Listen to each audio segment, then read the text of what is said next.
السلام عليكم، كي دايرين؟ لاباس عليكم؟ نتمنى انكم تكونوا كلكم بخير وعلى خير يا ربي، ويلقاكم هذا الفيديو وانتم في احسن الاحوال. اليوم رجعت لكم فيديو جديد، وهذا الفيديو هذا غادي نحضر معكم واحد البسبوسه اللي كتجيب واحد المذاق خيالي رائعه بزاف، هشيشه وكتذوب في الفم.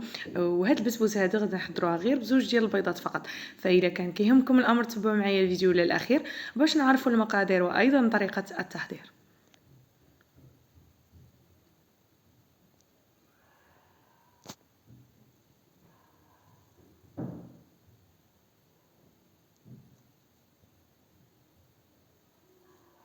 وعلى بركة الله غادي نبداو. فاول حاجه غادي نبدا بها وهي السيرو اللي غادي نسقيو به هاد البسبوسه ديالنا.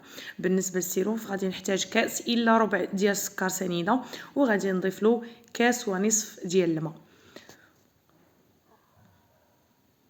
غادي نزيد لهم ايضا دوائر ديال الحامض، تقدروا تستعملوا حتى الليمون الا ما كانش عندكم الحامض. هنايا غادي نحط الخليط ديالي فوق النار، وغادي نبقى نحركو مره باش هكا ما يلصقش ليا داك السكر على القاع ديال الكاسرول حتى كيغلى ليا الخليط من بعدها كيف ما غادي تشوفوا معايا في الفيديو.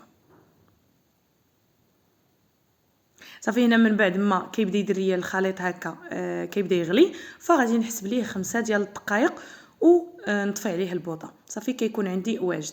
غادي ندوز هنا باش نحضر معكم البسبوسه. كناخذ واحد الاناء اللي غادي نضيف ليه زوج ديال البيضات اللي يكونوا بدرجه حراره المطبخ.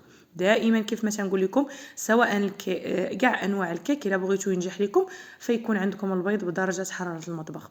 ضفت له هنايا واحد القبصه ديال الملح، وغادي نزيد له كاس ديال السكر. بالنسبه للناس اللي ما كتبغيش الحلاوه بزاف تقدروا تنقصوا من السكر، ديروا كاس الا ربع او لا ديروا نصف كاس، ولكن هاد كاس ديال السكر راه كتجي هي هذيك في الحلاوه ديالها. وغادي نمزج هذاك البيض مع السكر مزيان حتى كيذوب ليا داك السكر وكينسجم مع البيض.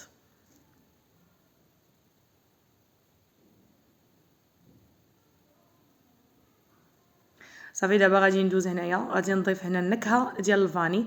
الا ما كانش عندكم نكهه ديال الفاني تقدروا تستعملوا سكر فانيلا، كيبقى لكم الاختيار، اولا الفانيلا السائله يعني اللي متواجد عندكم. هنا غادي ندير ايضا كاس ديال الزيت. فكيف ما كتشوفوا معايا بالنسبه للكاس اللي كنعبر به هو الكاس ديال العنبه اولا اي كاس عندكم ديال الشاي. غادي نضيف ايضا كاس ديال الحليب اللي يكون بدرجه حراره المطبخ، وغادي نمزج هاد السوائل مزيان مع بعض. عفوا غادي نضيف هنايا عندي واحد العلبه ديال الياغورت بالنكهه ديال الفاني، تقدروا ديروا حتى دانون مسوس ما كاين حتى شي مشكل. لكن بما انني انا مشيت في هذه البسبوسه بالمذاق ديال الفاني فغادي نكمل كلشي بالنكهه ديال الفاني، لذلك استعملت هذا الياغورت بالنكهه ديال الفاني. صافي غادي نخلط كلشي مزيان مع بعض حتى ينسجموا ليا هاد السوائل كلهم مع بعض، وغادي نبدا نضيف في النواشف.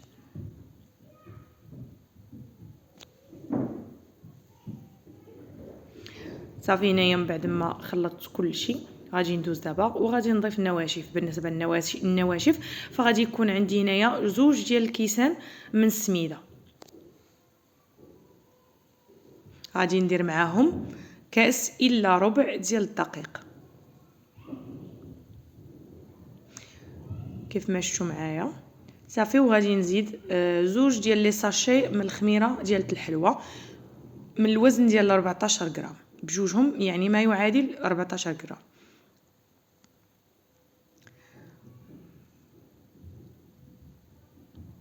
صافي غادي نمزجهم مزيان حتى يتمزج ليا الخليط ونتاكد انه ما بقى عندي حتى شي تكتلات في هذا الخليط. وغادي تشوفوا معايا القوام ديال هذه البسبوسه كيفاش كيجي. شوفوا معايا راه كتكون ما ثقيله ما خفيفه، يعني كيجي القوام ديالها هو هذاك.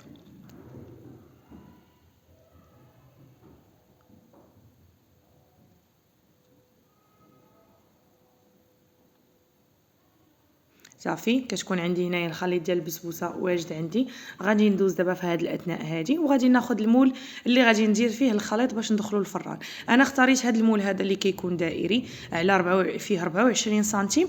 نتوما تقدروا ديروها في لاطه ديال الفرن اللي تكون طويله اولا دائريه ولا اللي بغيتو اولا اللي موجود عندكم. صافي انا فرشتها هنايا بالورق ديال الزبده هكا غير باش نضمن ان هذه البسبوسه هذه ما تلصقش ليا. وكنزل الخليط ديالي. غادي ندخلها للفران على 180 درجه، نشعل عليها غير من التحت، نخليها حتى كتحمر وكتطلع كتعطي ريحتها، كنشعل عليها من الفوق وكنخرجها من الفران. صافي كيف ما كتشوفوا معايا غادي ندخلها دابا في هذا اثناء الفران حتى طيب. ومني كتخرج على هذا الشكل كيف ما شفتوا معايا، كيتحمر ليها الوجه ديالها مزيان. من بعد وهي سخونه يعني يلاه كي خرجناها من الفران كناخذ داك السيرو اللي صايبت معكم قبل وكنسقي به البسبوسه. راه دغيا كتشربوا لانها كتكون سخونه، فكيدخل داك السيرو في ديك البسبوسه كلها، وهكا كتجينا في كل قطعه ديال هاد البسبوسه كتجينا كل حبه ديال السميد مفروزه على اختها. بالنسبه للسيرو على حسب نتوما شنو كيفاش بغيتوها. الا بغيتوها هشيشه كتذوب في الفم فكتسقيوها بديك الكميه كامله اللي درنا ديال السيرو. الا بغيتوها تبقى واقفه وشاده معكم راسها فتستعملوا غير نصف الكميه فقط. صافي هنايا غادي نخليها حتى تبرد عاد باش ندوز ونخدم بها. من بعد ما بردات خديت واحد المعلقه هكا ديال المربى ديال المشماش وكندهن به الوجه. هذا كيبقى اختياري فقط للتزيين، باش غادي نرش داك الكوك على الوجه ويثبت ليا على الوجه ديال هاد البسبوسه. الا ما بغيتوش تقدروا تخليوها غير هكاك عاديه. صافي وكنرش دابا الكوك. التزيين كيبقى اختياري على حسب كل واحد وشنو عنده في الدار. صافي كنرشها بالكوك مزيان ونخليها حتى تبرد تماما عاد باش ندوز ونبدا نقطع فيها. صافي البسبوسه ديالي هنايا من بعد ما بردات قدمتها هكا في الطبق ديال التقديم، وغادي ندوز دابا باش نبدا نقطع فيها معكم. شوفوا معايا راه كنقطع فيها والموس كيزلق فيها لانها رطبه بديك الهشاشه اللي فيها. كتجي بنينه بزاف، كتجي لذيذه هاد البسبوسه. غير جربوها كيف ما شفتوا معايا، وحضرناها غير بزوج ديال البيضات فقط. هنايا كيف ما شفتوا كنقطعها هكا على شكل مرصويات. وشوفوا معايا غادي نوريكم كيفاش كتجي. شوفوا معايا دوك الحبات ديال السميد كيفاش كيجيو مفرقين على بعضياتهم، كتجي لذيذه بزاف. نتمنى ان الوصفه ديال اليوم تكون نالت الاعجاب ديالكم. كيف العاده الى عجبكم الفيديو ما تنسونيش من لايك ديالكم، ارائكم وايضا تعليقكم اللي راه كتهمني. نضرب لكم موعد فيديو جديد وايضا وصفات جداد، ونقول لكم في امان الله. بسلام عليكم.